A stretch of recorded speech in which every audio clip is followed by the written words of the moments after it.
Magandang umaga, maayong buntag, good morning to all of you. It's actually almost midnight here in Quezon City, Metro Manila. My name is Paul Michael Leonardo Atienza and I go by Mike. I'm a doctoral candidate of anthropology at the University of Illinois Urbana-Champaign.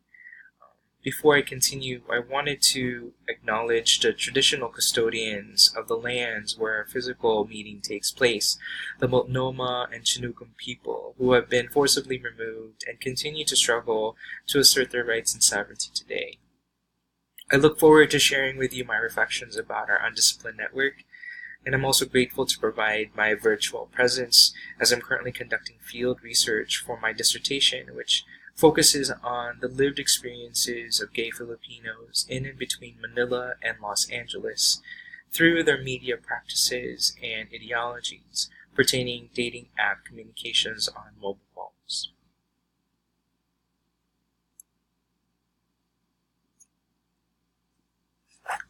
Tom had asked us to prepare some notes on 5 key points, and I'll try to answer those briefly for you.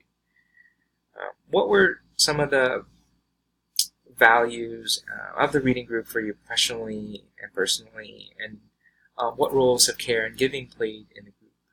Even though I'm in an institution with supportive faculty and a small but strong group of graduate students and postdoctoral fellows, I found that the group's focus on Filipino studies provided a space of care. During the time of the group's conceptualization, the large Filipino American community on my campus, the graduate students and faculty, were kind of dwindling, either through graduation, remote archival or field research, and sabbatical leaves. This was also the same time I was preparing for my comp exams and proposal defense. So this online network sustained an energy about Filipino studies that carried me through that time. They were rooting for me, and we root for each other. It helps that they're all great to work with and a bit sassy in their own ways. Some challenges in fostering a virtual community. For me, it was a give and take about how the group decided when to meet and what materials we chose for the month. It's good to keep in mind how we manage our personal interests in order to provide other folks a way to suggest works that were important to them. Additionally, how large or small do we allow the group to get? I remember having to discuss the addition of people into the group late last year and finding ways to be mindful of individual histories with certain people without being outright exclusionary. I don't want to develop or encourage the ways cliques segregate many of us from an open exchange of ideas, but I also understand that these smaller groups allow for its members some openness to be frank and supportive in different ways, especially when many of us feel stifled in our main disciplinary homes, departments, and locations. I've been an advocate in engaging students through online platforms even before I started my doctoral training. As a professional academic advisor, I've incorporated instant message, discussion boards, blog writing, and social media with my student advisees. But I've been more skeptical about online tools for professional development targeted towards academics.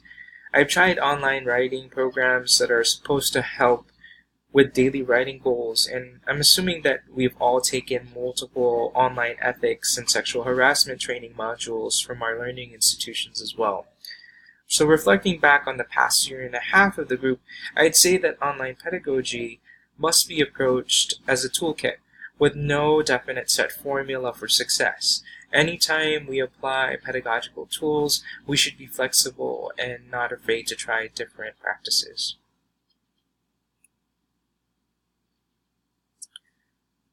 The question about disciplinarity and institutionality, I enjoyed learning from my colleagues about the differences between public and private institutions, regional specificities, and even department politics. For someone who's still in that dissertation stage, I think it's helpful to start thinking about the different options of moving forward in academia, whether it be a postdoc, a full-time lecturer, or an assistant professor. And I've learned so much from everyone sharing their experiences, both frustrations and victories. What I consider the everyday forms of survival that scholars of color go through. And lastly, we were asked to think about some challenges in pursuing such an ephemeral network. I think the biggest obstacle was trying to get people to attend the group. So once we've established it, I don't think we've had full attendance or perfect attendance, everyone in the group. But there's other things too, that include hardware failure, when internet connections fail, when computers or phones get disconnected.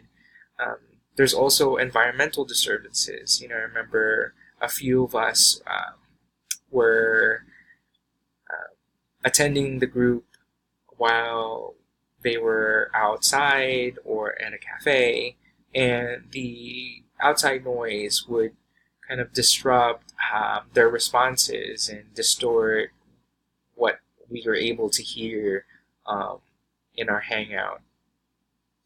There's also other duties that come up, when department meetings get scheduled last minute, or when you have to take care of loved ones. We may do with any configuration, sometimes as small as 3 participants. And I believe we're still learning, and that we want this project to keep working. There are intentions to sustain the work we've done, and I look forward to continue our relationships as long as it works for all of us. Right? So I thank you for having this particular virtual representation of me. Hopefully it's not needed, and I hope you enjoy the rest of your time in the association meeting. Take care.